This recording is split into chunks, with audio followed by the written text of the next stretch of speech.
Welcome to Jank Play TCG. My name's Landon, and here we play Jank. And so, I am currently on vacation. I went to the Portland, Oregon regionals and had a blast. It was awesome being there. Really glad I made it. Very sad what all happened. But first, before I get into this, I just want to shout out Landon. Awesome name, by the way. Landon Kettler. I am probably mispronouncing that name, who won the Portland Regionals. Congratulations. That was an awesome match that I was watching at home or at my mom's house by the time that it ended, but it was a fantastic match. Kind of wish I stayed, but at the same time, I was so tired and lots of stuff was going on. So just want to shout you out. Amazing Arceus Giratina list. Very exciting to watch, and congratulations. That was just an awesome couple matches. And then, so I want to kind of go to get into the chunk of the video. I kind of want to just go over kind of my experience signing up for Portland Regionals, and beyond that, my experience at Portland Regionals, which, if you've been following, you know my issues I had trying to get there and what that caused and all of that. So let's get into signing up for the Portland Regionals. And I gotta admit, that's a weird process, a very weird process, in my opinion. So I went to Pokemon.com event locator, found the regional on their event locator, went to that, and then they direct you to another website, which is the tournament organizer. And so, obviously, the way it works, if you didn't know, is that Pokemon doesn't really organize these events. They work with tournament organizers who are more local in certain areas, and they organize these events on Pokemon's behalf, and they obviously make money off of registration and fees and merch and all that stuff. So um, yeah, that's kind of the gist of that. And so you go to the Pokemon event locator, then you find the event, you select that, you go to the tournament organizer, and then you kind of just have to wait until they announce when registration will go up. They finally do announce it on their website, so I just checked every day, and then I was like, oh, it's going to be up this day, this time. Okay, that's exactly when I'm at work. So what do I need to do to be prepared so it's just like an easy click, click, click, click, you're registered sort of thing? What you have to do is go to RK9 Labs. It's the letter R, the letter K, and the number 9, labs.com. And that is where you'll set up your profile sort of thing. So it's kind of like everything's organized through RK9 Labs, but you go to third-party tournament organizers to register and connect to RK9 Labs. Um, and like RK9 Labs, they use to actually run the tournaments, all of them.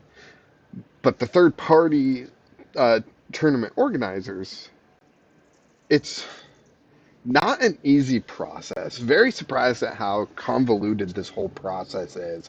And I'm really hoping in the future they kind of fix all this to make it way easier. I understand using local tournament organizers in order to organize your tournaments because they are local, they have an easier time talking to venues and getting everything kind of figured out. I get that, but why can't it just be ran through the Pokemon site?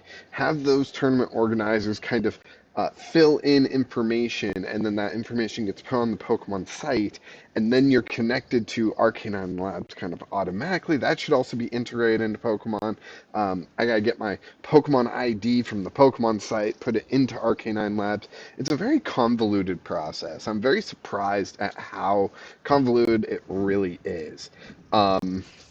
So I do hope they kind of get that figured out. But I was able to uh, get that done through a lot of work, a lot of stress, a lot of anxiety being built up over this because I wanted to go and with the YouTube channel, you want to be at the big events, and I was glad I was there, even though regional's not that big.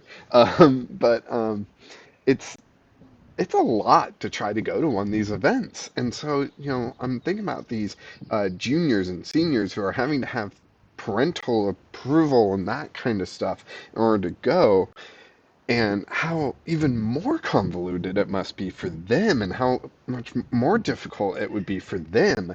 I mean, I'm a grown man in his 30s, and I was having a tough time. So, like, hopefully they get that figured out. But I was registered.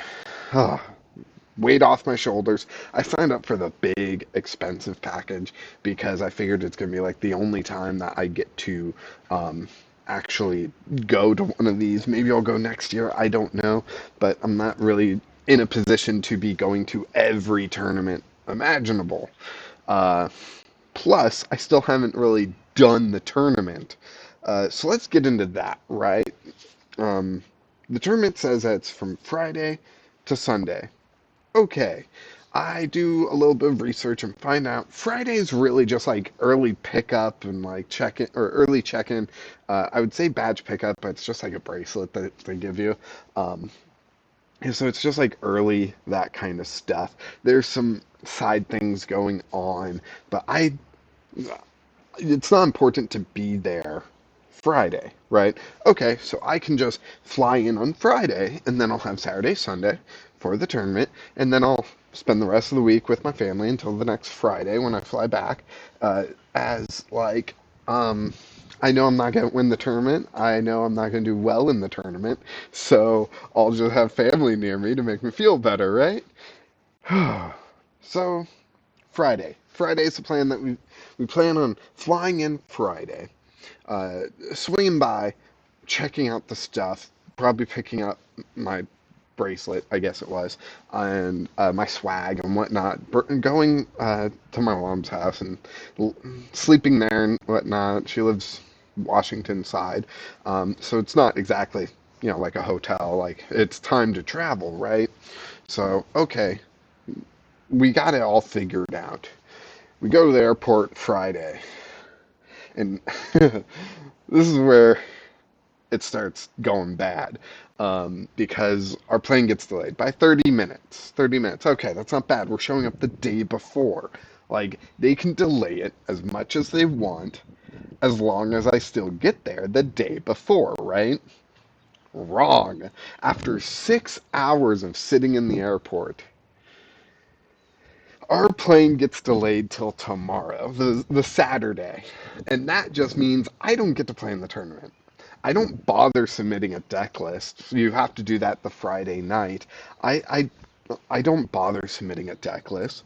I was 3 cards short. Well, actually, I was only 3 cards short for Spide Ops because of the delay. I came home to like, 18 cards ready to be added to the deck. And so I was 3 cards short. Two trekking shoes and a capturing aroma. Okay, those can't be too hard to get. They're fairly common cards, right? They're uncommons, I'm pretty sure, in the sets, and fairly common for players to have. So maybe I can like borrow some from someone I meet, or maybe there would be somewhere to buy it.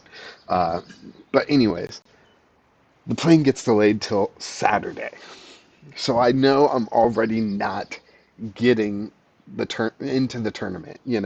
Um, by the time, so the tournament on Saturday started, they said at 7:30 was like start time. I imagine, let's say an hour for preparing, letting people show up, explaining some of the tournament stuff and all that, right? So let's just say an hour. Give them an hour window, right? And then our plane lands at 2 o'clock. 2 o'clock. Um, no, actually, it was closer to 1:30. 1:30 still. If they start at 8:30, I mean that's like 5 hours later, right? So I'm fully expecting it to be around 6 when I show up. And if I went in with 6 losses just from not showing up, I don't think I would have any hope in actually playing in the tournament. So I just didn't even bother with the deck submission. I didn't even bother to try to play in the tournament. I just was like, okay, I've got the tickets in. I'll just go in, do some side events, and have fun that way. Right? Pretty, you know, mediocre experience, but not the tournament's fault for that. It was my plane that delayed a whole 24 hours for us to take off. Um, and so we finally get on the plane and we fly out here, and then we go straight to the convention center where the tournament is. And I gotta get my information to get in. I gotta get my spectator pass information for my wife and my brother to get in. And we all get in and we go around. And we buy a bit too much. We both flew in for this and visiting my mom. So like we already buy too much. My brother finds the freaking most adorable Venonat plush. He's a huge Venomoth fan. And so finding a Venonat plush was huge. I loved it. It was amazing. It was so soft. He's flying home right now. That's why I don't have the plush with me. And just adorable, right? And my wife gets a adorable Piplup plush. She got a Pukemukwu plush because she's playing Dondozo. She even played in one of the side events, and that I also played in. And then I get another plush, but that's later. So let's keep going. So we get those plush, and I get my swag, which is a shirt, a hat, which I was going to wear for this video, but it's in the other room and whatnot. So I get my stuff. I get two prize dice, which you use at the prize wall in order to get certain things, plushies and product and that kind of stuff. So I get two of those. I kept one as kind of a souvenir. And then I get two side event vouchers, which is great. Except I didn't see them and I didn't remember everything I got in the big pack that experience that I purchased. So I went and bought 5 vouchers, right? I was like, I'm gonna play in plenty of events. Like, there's this one event where you get a prize dive just for playing, and then you get another prize dive if you win. It's a 4-person pod sort of thing. You just single elimination, so you play against someone, then the 2 winners play, and whoever wins the whole thing gets 2 dice, everyone else gets 1. Very, supposedly, you would think, a very fast and easy experience. So, day 1, um, let's see, did I play in any day 1? I don't think I played in any events day 1. It was mostly just walking around and figuring out things, and again, I didn't stay there too long because I wasn't playing in the tournament, so there's not much reason for me to stay long. But I met a fantastic other trainer there. His name is Sam. Didn't get any information off that, but he was like 2 wins, 2 losses, and a tie, I believe, after round 5, and he was about to go into round 6. So I was surprised at that. I thought like the time that we would have gotten there would have been way later in the tournament, but it wasn't. So I was a little surprised by that. That the fact that like I remember walking in and at some point hearing about the start of the round, and that was the start of round 5. So I would have only had 4 losses if I had tried to be in the tournament. I don't even know if they would have let me or anything. So yeah, it was all very weird.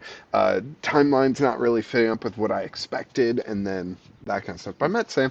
He was a fantastic guy, very nice gentleman. He was talking to my wife and everything. And then I showed up, and he was just a great guy. And I don't know how well he did, but I hope he did well. He was playing an Oinklage deck and Oinklage EX, and my wife loves Lechonk because that was her first shiny in Scarlet and Violet, and so they were talking about that, and we were just having a blast. I gave him my 2 vouchers once I saw them because he was talking about doing some side events and whatnot, and he wasn't sure, and I was like, just take them. Like, it's fine. I love the environment there. I wasn't too keen in jumping into any side events that day. Mostly just like checking out the venue, watching some matches, and all that stuff. I will say, if you're going to a tournament, definitely prepare for not a lot of space. That was one of the biggest downsides I felt while there, of just there's so many people. It's hard to get a second to even think. Um, so even in a tournament saying, I don't think I would have done very well. Uh, Day two, so we kind of left. I didn't do any side events that day. Day two, we come back. I've got my 5 side event vouchers, and I'm excited, right? I'm going to play some games, actually play. And it's day two, so there's going to be a lot of people I can play against, which is a good thing and a bad thing. The bad thing is that the side event table is packed, tons of people there, which makes it very difficult to actually play side events. I've got a bum ankle. I can't stand in a line that long without major pain to my ankle. My ankle is so swollen um, from this event. Like, it's absolutely ridiculous. Even work doesn't leave my foot that swollen. So, yeah, that's a whole nother conversation. Jump in the Discord if you want to hear about my ankle injury situation. So I finally get a side event. My wife and I jump into a side event. It was a lot of fun. I was playing against a Lugia V-Star deck that uses Tyranitar, Single Strike Energy, all that stuff. Kind of the standard Lugia deck for this format currently. And it was a close match. I felt like it was a close match. The Spide Ops increasing the retreat cost came into effect. Me hitting weakness against Tyranitar came into effect. However, I was struggling to get Spide Ops up and going. This was my first game as well, and so first time playing physical cards of Spide Ops. So trying to get back into the swing of things, if you will, and I didn't really do well. My wife was in the same 4-person pod. She was playing Dozo Eats, and again, first time playing the deck physically, it was a lot. She also got matched up against a Lost Box deck. And boy, do I just not like Lost Box. It is probably one of the best decks in the format right now. Yes, I know Arceus Giratina won, but I still think Lost Box is one of the best decks. And so she didn't have that great of a time. I was kind of struggling. I played in one more side event. This thing took like 2 hours. And it was a 4-person pod again. And it was just me, and my wife didn't play. But I'm playing against a Miraidon EX deck. And you guys know, if you played Pokemon TCG Live, you know that uh, Miraidon EX is everywhere. So you obviously have a lot of practice against Miraidon EX. They really need to do something in a tournament situation to stand out and change the game if you're going to go into a tournament situation, because everyone has a lot of practice against Miraidon EX. And I did. And I won because I had all that experience. I knew what I was doing. There was even one point where I escaped rope. They had a Regieleki full energy, all three, in the active, right? And they had a Miraidon on the bench, full energy, the 3 energy. And I escaped rope, and of course they put the Miraidon with the full energy in the active. And I put up a Spide Ops, and I thought I misplayed at that moment. I was like, that might be a misplay. And I attack into the Miraidon. They attack into me, but they don't get the KO. And then I attack back and get the KO, and I'm down to 2 prizes. They're still, I think they're at like 5 at that point.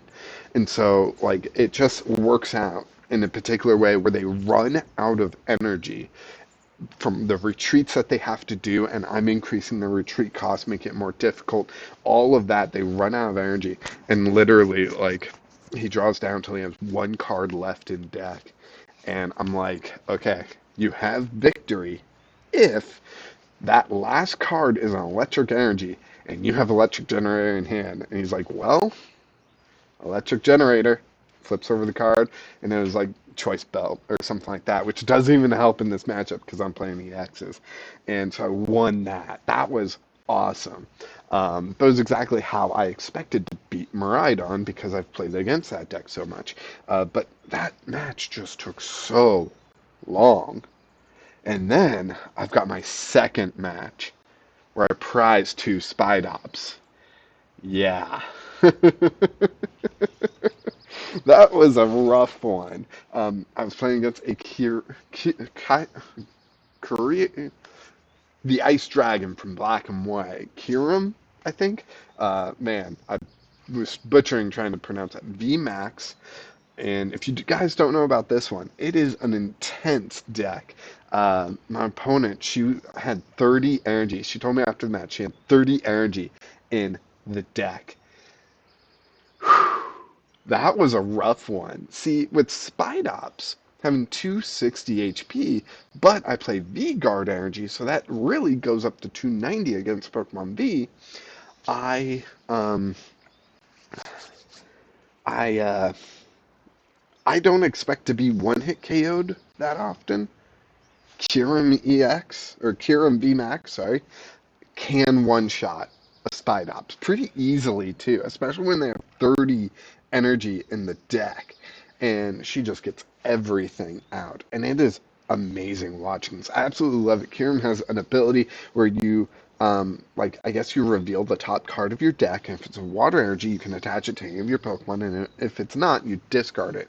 And it was just like she used that ability probably like 15 times in the match and only missed twice, because she plays 30 energy in the deck.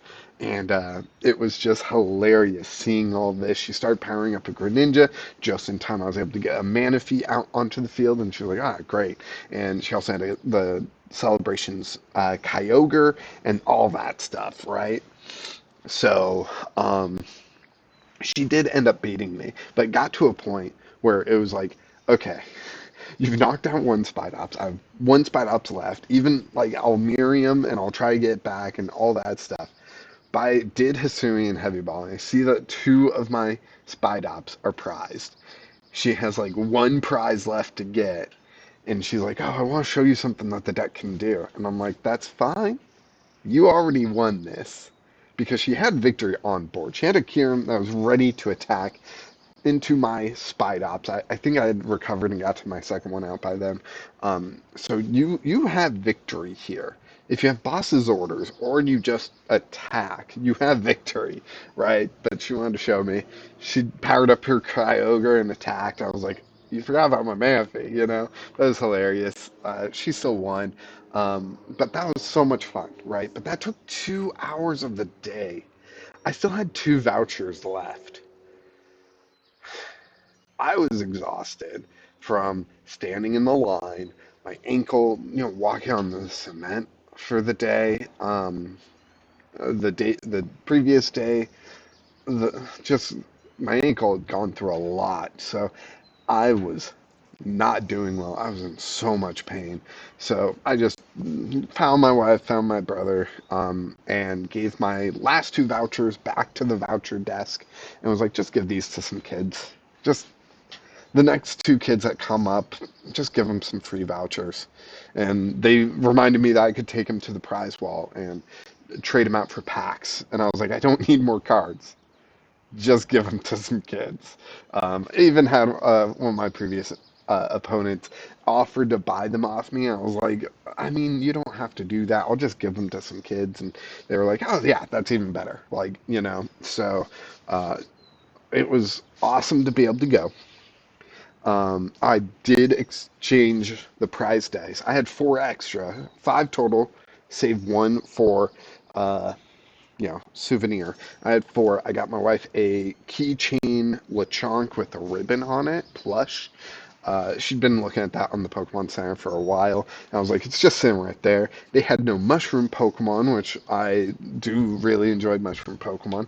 They didn't have Venonat or Venomoth for my brother, but they did have that Lechonk for my wife. She was going to buy it, but I saved her like 13 bucks. Um, and overall, I had a lot of fun. But man, my plane being a day late was not good. And I would definitely do it again. The only thing different I would say is I'm probably not going to go for the highest tier again because I spent way too much money to not play in the tournament because of plane delay. That's rough. Um, I'm recording this after the fact, a couple days after the fact, and so I would still, there was an argument of maybe I show up the week before, like the Monday, because the airline that we bought tickets on only flies on Mondays and Fridays or something like that. So it's like I could go Monday to Monday or Friday to Friday. I would not go the Monday before and then leave the Monday after. I feel like that would have been too much stress right at the back end of my vacation. Hopefully, this vacation will be relaxing, even though my ankle is on fire. um, but yeah, I mean, I hope you guys enjoyed my little story time. Not gonna do any editing because it's just gonna take too long. I'm on vacation. Sorry. I hope you are enjoying the videos I pre-recorded. Pre-record quite a bit so that when I fly back, I don't just have to jump straight into the studio and start recording again and have all that stress there. I can fly back, um, I guess go back to work. They stole some vacation time from me. It's a thing. Um, Again, jump in the Discord if you really want to know the backstory of how what's going on with my job, and my ankle and my shoulder and my neck and all that stuff. That's all personal stuff. But I would definitely do it again. I really want to go next year, or maybe I can find another regional to go to if I can start earning some money, uh, one way or the other, because I ain't making my job. But anyways, thank you guys so much for watching. I really appreciate this. Like the video if you do, subscribe to the channel if you want, and join the Discord for more personal information from me, but mostly so that we can have one-on-one interactions, talk about decks, cards, exciting things. Paldea Evolved's coming out. I was kind of ignoring all the Paldea Evolved stuff until after Portland Regionals. It is after Portland Regionals, and what I'm seeing is a lot of fun. INO is a staple. That is just going to be played in every deck.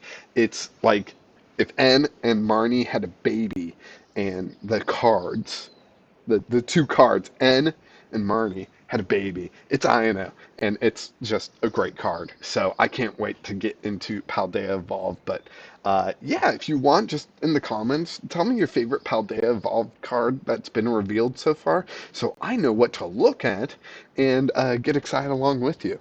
And of course, until next time, keep playing Jank.